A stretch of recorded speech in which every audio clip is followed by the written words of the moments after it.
So then we got Colossus taking on Captain Britain. Who wins? Well, let's find out. Pietro Rasputin is a Russian mutant who possesses the ability to transform his body into organic steel, giving him immense strength and durability.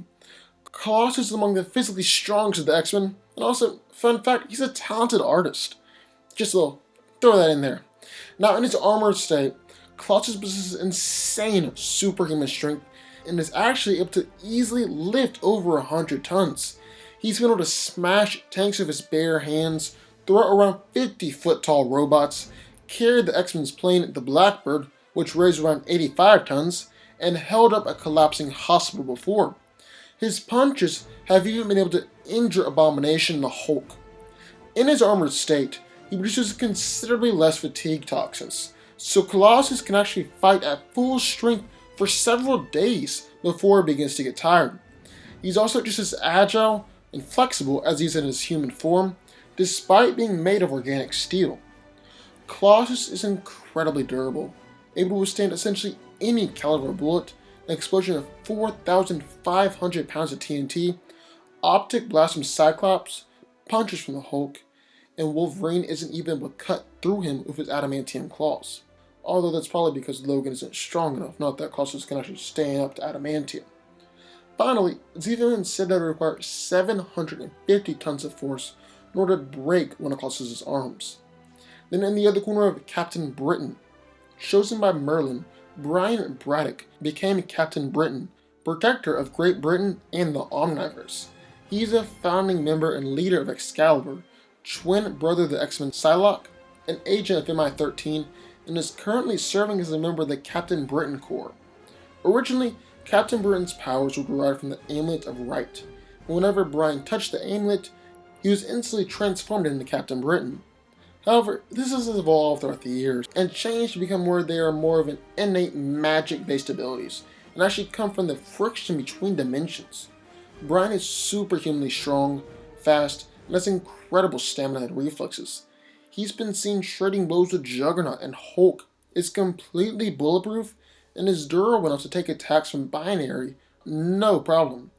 Carol even remarked that she enjoys letting loose on someone who's able to take it. Captain Britain is able to fly, and is quick enough to move and react at the speed of thought. He's an accomplished fighter, and has been able to even take out a Herald of Galactus.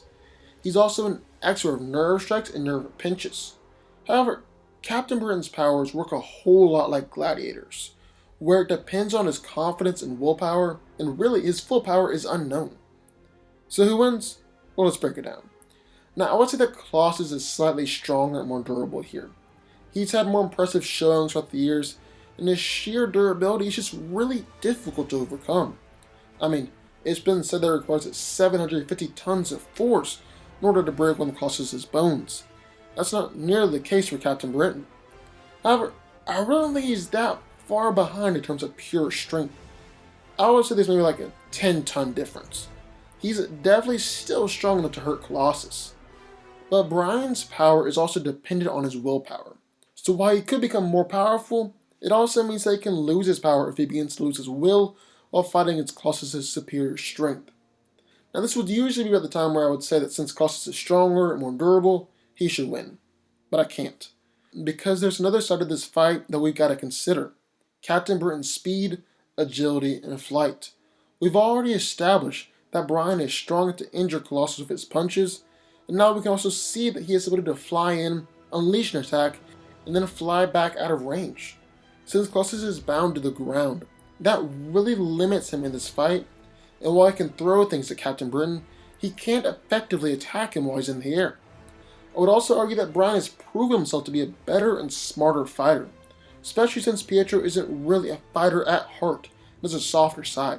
So at the end of the day, how do I really see this fight playing out?